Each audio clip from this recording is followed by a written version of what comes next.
Hi நண்பா, எல்லாருக்குமே பெரிய வணக்கம். நான் உங்கள் சந்துரு பேசுகிறேன். எல்லோரும் எப்படி இருக்கீங்க? எல்லோரும் சூப்பராக ஹாப்பியாக இருக்கு நண்பா. நானும் பார்த்தீங்கன்னா சூப்பராக இருக்கேன்.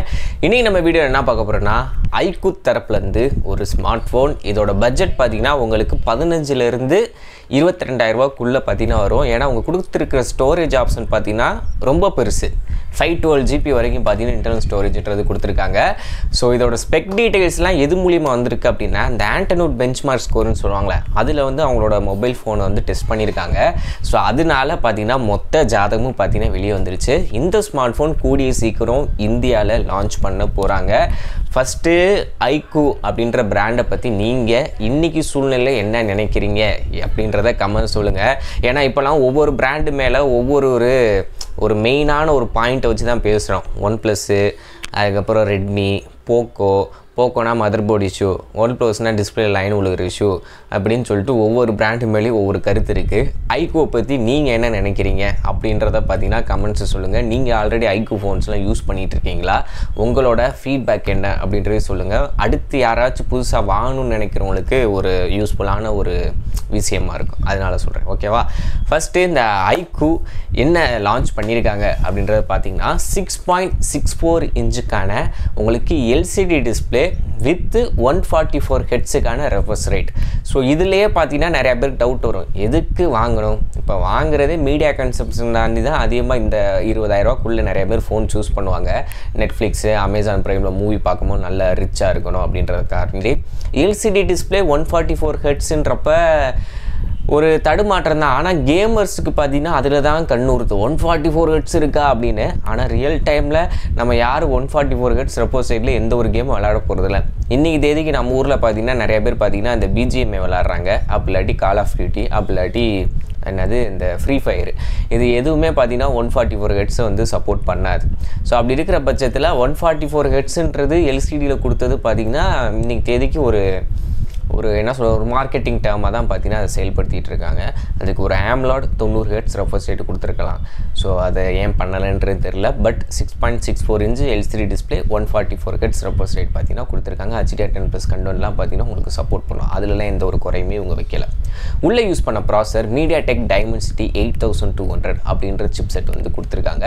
இது வந்து ஒரு நல்ல ஒரு பெர்ஃபார்மன்ஸ் தரக்கூடிய ப்ராசர் தான். அதில் எந்த ஒரு குறையுமே சொல்ல முடியாது. ஃப்ளாக்ஷிப் லெவல் ப்ரோ லெவலில் இருக்கும் அப்படின்னா அப்படி கிடையாது. அதே மாதிரி ரொம்ப லோவாக இருக்குமா அப்படின்னு கேட்டிங்கன்னா கிடையாது. ரெண்டுக்கு நடுவில் பார்த்தீங்கன்னா இருக்கும். எப்படி இந்த ஸ்னாப்ட்ராகன் 7+ Gen 2 இந்த மாதிரி ப்ராசர்லாம் வருதுல்ல, ஸோ அதுக்கு ஈக்குவலாக ஸ்னாப்ட்ராகன் ஈக்குவலாக பார்த்தீங்கன்னா இவங்களும் அந்த ஒரு மிட்ரேஞ்ச் செக்மெண்ட்டில் பார்த்தீங்கன்னா ஒரு ப்ராசர் வந்து லான்ச் பண்ணியிருக்காங்க. அதுதான் பார்த்தீங்கன்னா இது பெர்ஃபார்மன்ஸில் நம்ம கொடுக்குற ரேட்டுக்கு ஒரு பிரோஜனமான ஒரு ப்ராசராக பார்த்தீங்கன்னா இருக்கும். அடுத்தபடியாக 5000 mAhக்கான பேட்டரி, 120 வாட்ஸுக்கான சார்ஜிங் சப்போர்ட் பார்த்திங்கன்னா கொடுத்துருக்காங்க. அந்த சார்ஜர் பாக்ஸ்லேயே பார்த்திங்கன்னா இன்க்ளூட் ஆகும். ஸோ அதுலேயுமே பார்த்திங்கன்னா எந்த ஒரு பஞ்சாயத்து இல்லை. பேட்டரி டிபார்ட்மெண்ட்டை நல்லா பண்ணிட்டாங்க. LPDDR5 RAM, UFS 3.1 storage option வந்து கொடுத்துருக்காங்க நண்பா. டியூயல் ஸ்பீக்கர் பார்த்தீங்கன்னா இருக்குது. 3.5 mm ஆடியோ ஜாக் பார்த்தீங்கன்னா கொடுத்துருக்காங்க. இதில் வந்து ஸ்பிளாஷ் ரெசிஸ்டன்ஸ் இருக்குன்னு கொடுக்காங்க. ஆனால் IP ரேட்டிங் என்னன்றது இப்போதைக்கு தெளிவாக தெரியல. பட் ஸ்பிளாஷ் ரெசிஸ்டன்ஸ் இருக்குது. ஆனால் எந்த விஷயத்தில் கோட்டை விட்டுட்டாங்க அப்படின்னா, நான் இப்போ சொன்னதில் எதை மிச்சம் விட்டேன் அப்படின்னு நோட்டீஸ் பண்ணாலே தெரியும். இந்த கேமரா டிபார்ட்மெண்ட்டில் கேமராவில் பின்னாடி 64 மெகாபிக்சல் கேமரா வந்து ப்ரைமரி சென்சார் கொடுத்துருக்காங்க. வித் ஆப்டிக்கல் இமேஜ் ஸ்டெபிலைசனோட இருக்குது. அதில் எந்த ஒரு குறையுமே கிடையாது. ரெண்டாவதாக நீங்கள் என்ன நினைப்பீங்க, 8 மெகாபிக்சலுக்கான அல்ட்ராவைடு கொடுத்துருப்பாங்க, 2 மெகாபிக்சலுக்கான மேக்ரோ இருக்குன்னு. பட் ஆனால் அவங்க அதை செய்யலை.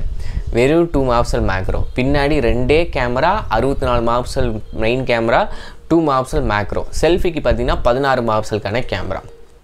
அந்த ஒன்றுத்துக்கும் உதவாத அந்த மேக்ரோவை கொடுக்குறதுக்கு இவங்க வழக்கம் போல் கொடுப்பாங்களே அந்த 8 மெகாபிக்சல் அல்ட்ராவைடு, அதை கொடுத்து வச்சுருக்கலாம். இல்லை ரெண்டையும் தூக்கிட்டு ஒரு 13 மெகாபிக்சலுக்கான அல்ட்ராவைடு, இல்லையா ஒரு 2x டெலிஃபோட்டோ லென்ஸு இப்படினாச்சும் கொடுக்கலாம். போர்ட்ரேட் ஃபோட்டோ எடுக்கும்போது பக்காவானாச்சு இருக்கும். ஏன் பிராண்ட் இப்படி பண்ணுறாங்கன்னு தெரில. மக்களுக்கு எதுவும் தெரியாது, சும்மா கேமரா கனெக்ட் பண்ணி தான் வாங்குறாங்க அப்படின்ற எண்ணத்தில் இவங்க இப்படிலாம் பண்ணுறாங்களான்றது சத்தியமாக தெரில. சும்மா பின்னாடி பேனலில் ஒரு 4 ஓட்டையை போடு, ஒரு ஓட்டையில் ஃப்ளாஷ் லைட்டை வை, ஒரு லைட்டில் ஏஏன்னு சொல்லிவிட்டு ஒரு வார்த்தையை போட்டு அதை ஒரு ரவுண்டாக கனெக்ட் காமிச்சிருவோம். அதுக்கப்புறம் மேக்ரோ சென்சாரை வை, ஒரு ப்ரைமரி சென்சாரை மட்டும் பிரோஜனமாக வச்சிரு. மொத்தத்துக்கு நம்ம கணக்குப்படி ஒரு கேமரா, பார்க்குறவங்க கணக்குப்படி அது 4 கேமரா அப்படின்ற ஒரு மென்டாலிட்டியிலே லான்ச் பண்ணுறாங்கன்னு தெரில. ஸோ கேமராவில் எனக்கு தெரிஞ்சு அது சொதப்பல் தான்.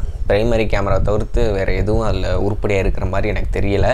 ஸோ இதில் ஸ்டோரேஜ் ஆப்ஷன் பார்த்தீங்கன்னா 8GB RAM 128, அதுக்கப்புறம் 256, அப்புறம் 512GBக்கு எத்தனை GB RAM கம்பேர் பண்ணுறான்னு தெரியல. பட் ஹையஸ்ட்டாக 512GB வரைக்கும் இன்டர்னல் ஸ்டோரேஜ் ஆப்ஷன் பார்த்தீங்கன்னா கொடுக்குறாங்க.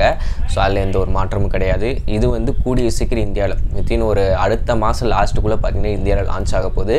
இதோட பட்ஜெட் பார்த்தீங்கன்னா அந்த 17,000 to 22,000 கிட்ட வரைக்கும் பார்த்தீங்கன்னா IQoo இந்த ஸ்மார்ட் ஃபோனை இந்தியாவில் லான்ச் பண்ணுவாங்க. ஸோ 20,000 பார்த்தீங்கன்னா பேஸ் வேரியன்ட் ஸ்டார்ட் ஆகும். ஸோ நீங்கள் என்ன நினைக்கிறீங்க? எனக்கு இந்த ஸ்மார்ட் ஃபோனில் மெயின் நெகட்டிவாக பார்க்குறது அந்த டிஸ்பிளேயில் LCD கொடுத்தது, அதுக்கப்புறம் பார்த்தீங்கன்னா இந்த கேமரா டிபார்ட்மெண்ட்டில் இப்படி சொதப்புனது. ஸோ உங்களோட கருத்து என்ன அப்படின்றத கமெண்ட்ஸை சொல்லுங்கள். ஓகே நண்பா. ஸோ அப்புறம் இன்னொன்று சொல்ல மறந்துடுறேன், இந்த இது வந்து வெறும் ஸ்ட்ராப்பு தான், லோக்கல் ஃபயர் போல்ட்டு நான் சொன்னேன்ல நான் யூஸ் பண்ணிகிட்ருக்கேன். அந்த வாட்சுக்கு வந்து இந்த கிரே கலர் ஸ்ட்ராப்பும் ஆரஞ்சு கலர் ஸ்ட்ராப்பும் போய் வாங்கிட்டு வந்தேன் பஜாரில். ஒன்று வந்து 130 120 நினைக்கிறேன். ஸோ சும்மா மேட்சாக போட்டுக்கிட்டு போவோம் அப்படின்னு, வேறு ஒன்றும் இல்லை. நண்பா தேங்க்யூ, பை பை.